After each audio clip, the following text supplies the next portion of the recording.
तो अस्सलाम वालेकुम दोस्तों, कैसे हो? ठीक हो? मैं हूं माजिद मलिक और आप तमाम देखने और सुनने वालों को अस्सलाम वालेकुम।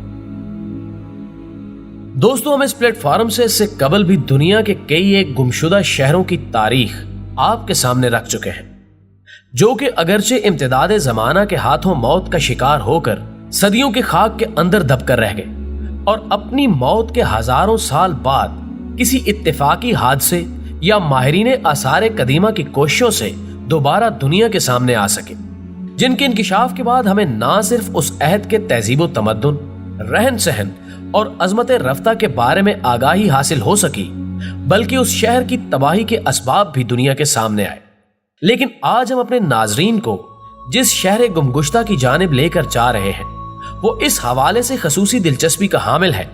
कि इस शहर की दरियाफ्त ना सिर्फ हादसाती तौर पर मुमकिन हो सकी, बल्कि माहिरीन गुज़श्ता 2000 सालों से जमीन के मुख्तलिफ गोशों से इसका पता पूछने की कोशिश कर रहे थे, लेकिन बदकिस्मती से उनकी ये काविश बावर ना हो सकी। नाज़रीन गिरामी, हमने आज की ज़ेरे नजर वीडियो के लिए रोमन एम्पायर के शहर गुमगुश्ता को अपना मौजूए सुखन बनाने की कोशिश की है, जिसको हजरत दाऊद अलैहिस्सलाम के जमाने से मंसूब किया जाता है, जो कि अपने अहद के मारूफ और तरक्की याफ्ता शहरों में से एक था। लेकिन खुदा जाने इसको किसकी नजर लगी कि वो ना सिर्फ तबाह होते हुए अपने पीछे एक इबरत अंगेज दास्तान छोड़ गया, बल्कि हर दीदा इबरत को यह दर्स भी दिया कि इस दुनियाए दू में किसी को भी सबात हासिल नहीं है। लेकिन इस वादी हैरत में कदम रखने से कबल हम हस्बे रिवायत अपने इस काफले में शामिल होने वाले नए दोस्तों से दरखास्त करेंगे कि वो पहले हमारे चैनल को सब्सक्राइब करते हुए साथ मौजूद ना बजने वाली घंटी को भी बजा दें, ताकि हमारी आने वाली हर वीडियो बाकायदगी के साथ आप तक पहुंचती रहे। नीज हमारे वो दोस्त जिनको चैनल की तलाश में किसी मुश्किल का सामना हो, तो उनकी खिदमत में अर्ज है कि वो YouTube पर सिर्फ उर्दू डिस्कवरी लिखकर इंटर का बटन प्रेस कर दें, तो हमारी सब वीडियोस तक उनकी रसाई मुमकिन हो सकेगी। तो मोअज़्ज़िज़ ख्वातीनो हज़रात, ये 18वीं सदी का तज़किरा है, जब इटली के एक बंजर इलाके के मकीन किसान ने उस इलाके में पानी के हसूल के लिए कुआं खोदने का कसद किया, और दौरान खुदाई अगरचे उस गड्ढे से पानी तो न मिल सका, मगर वो अनजाने में एक ऐसे शहर की दरियाफ्त का सबब बन गया जिसको ढूंढने के लिए गुज़श्ता 2000 सालों से कोशिशें जारी थी। जब उस किसान ने खुदाई के दौरान महसूस किया कि उसके कुएं से कुछ ऐसी चीजें बरामद हो रही हैं जिनको देखकर गुमान होता था कि शायद नीचे कोई बस्ती आबाद रही हो, उसने इसका तज़किरा अपने इलाके के एक सरकर्दा फर्द से किया, जिसकी इत्तला पर जब आसार कदीमा वालों ने उसकी खुदाई की तो उनकी हैरत की इंतहा न रही कि अब तक वो लड़का गोद में और ढंढोरा शहर में के मिसदाक क्यों ना उस तक पहुंचे।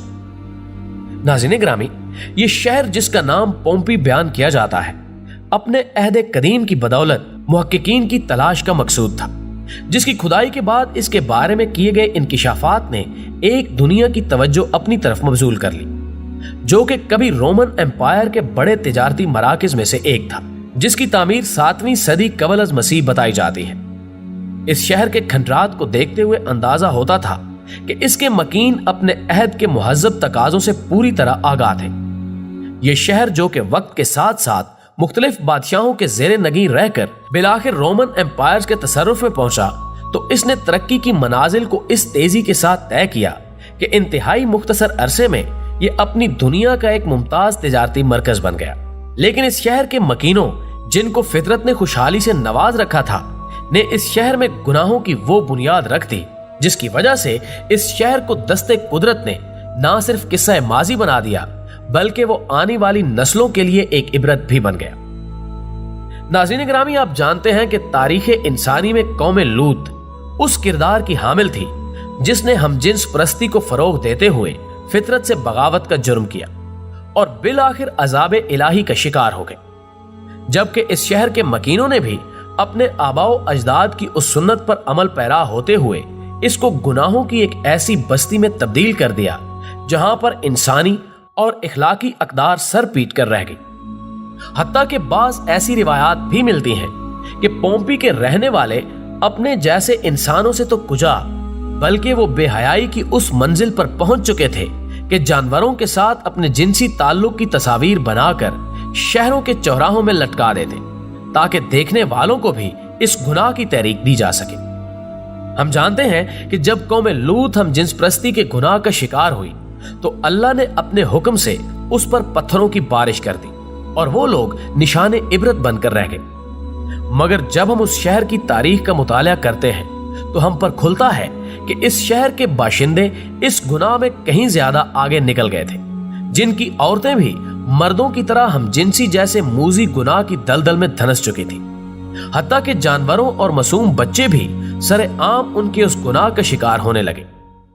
اس شہر کے بارے میں محققین کا کہنا ہے کہ اس کا ہر دوسرا گھر بروتھل یعنی ایک عیاشی کا وہ اڈا تھا جہاں پر مفتوحہ علاقوں سے لائی گئی خوبصورت لڑکیوں کو ہوس پرست مردوں کے سامنے پیش کرنے کا کاروبار کیا جاتا۔ اور پھر ایک وقت ایسا بھی آیا جب جسم فروشی جیسا مکروہ دھندا اس شہر کا نمایاں کاروبار بن گیا، اور ان حالات میں ایک جسم فروش لڑکی یا مرد کسی محنت کش کے مقابلے میں کئی گنا زیادہ سرمایہ کما لیتا تھا۔ معزز ناظرین گرامی، اس شہر بدبودار کے بارے میں اوراق تاریخ کی شہادت ہے کہ یہاں پر نہ صرف غلاموں کی ایک بڑی تعداد بلکہ شہر کی اشرافیہ بھی اسی مذموم کاروبار کا حصہ تھی۔ روایات یہاں تک ملتی ہیں کہ اس شہر کا حاکم طبقہ بھی یا تو اپنے اپنے بروتھل کا مالک تھا یا وہ جسم فروشوں کی دلالی جیسا گندا کام کرنا اپنے لیے باعث عزت سمجھتا تھا۔ پیارے دوستو، اس شہر کے مکین اس قدر اخلاقی انحطاط کا شکار ہو چکے تھے کہ ماضی و حال میں ان کی کوئی دوسری مثال تلاش کرنا ایک کار لا حاصل سمجھا جاتا ہے۔ اس شہر کی کھدائی سے جو تصاویر حاصل ہوئی ہیں وہ اس قدر بےہودہ اور اخلاق باختہ تھیں کہ کوئی بھی شخص ان کو دیکھنا یا رکھنا پسند نہ کرے، جبکہ اس عہد میں یہ رواج بھی عام تھا کہ لوگ مکانوں کی دیواروں پر اپنے بےہودہ خیالات اور شاعری کو رقم کرتے تاکہ پڑھنے اور سننے والے بھی اس گندگی کا حصہ بن سکیں۔ اس کے علاوہ بھی اس شہر میں بے حیائی کے کئی اور طریقے مستعمل تھے۔ مثال کے طور پر یہ انسانی تاریخ کا وہ پہلا شہر تھا جہاں پر ایسے سوئمنگ پولز اور غسل خانے تعمیر کیے گئے جہاں مردوں اور عورتوں کو اجازت دی جاتی کہ وہ ان میں مشترکہ غسل کر سکیں۔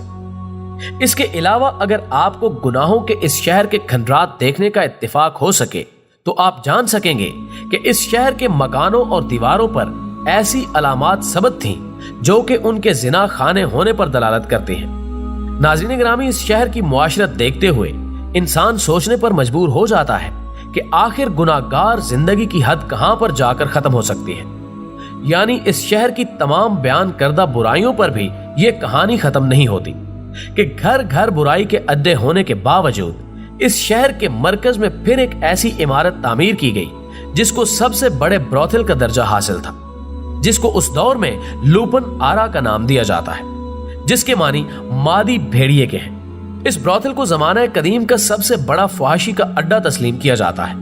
جو کہ ایک 2 منزلہ عمارت تھی جس کا نچلا حصہ اگرچہ عام لوگوں کے لیے مختص تھا،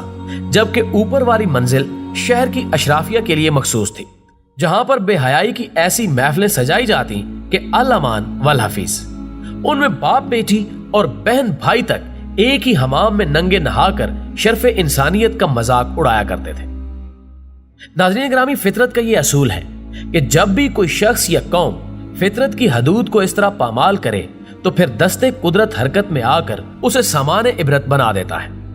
اس شہر کے مکینوں کے ساتھ بھی بالآخر یہی کچھ ہوا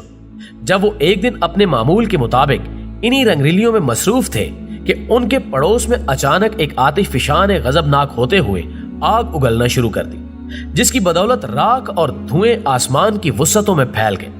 لیکن کچھ ہی دیر بعد انہوں نے اس شہر پر یوں یلغار کی کہ لمحوں میں اس شہر کی 20,000 سے زائد آبادی اس آگ کی خوراک بن گئی، جبکہ کچھ لوگوں نے سمندر کے راستے اپنی جان بچانے کی کوشش کی، لیکن اب بہت دیر ہو چکی تھی۔ آتش فشاں کے دہکتے ہوئے لاوے نے انہیں بھی جا لیا، اور قیاس کیا جاتا ہے کہ عذاب الہی کے نتیجے میں اس شہر کا کوئی بھی زیرو زندہ نہ بچ سکا۔ اور جب 1748 میں اتفاقیہ طور پر اس کی دریافت ہوئی تو حیرت انگیز طور پر یہ شہر اور اس کے مکینوں کی لاشیں اسی حالت میں ملی جیسا کہ فطرت نے درس عبرت دینے کے لیے برسوں تک ان کی حفاظت کی ہو۔ ناظرین گرامی، امید ہے کہ آپ کو آج کی یہ ویڈیو بھی پسند آئی ہوگی۔ ویڈیو پسند آنے کی صورت میں اسے لائک کیجئے، فیس بک تو ویڈیو اچھی لگی ہے تو چینل کو سبسکرائب کر لیں اور کمنٹس باکس میں ضرور بتانا ہے۔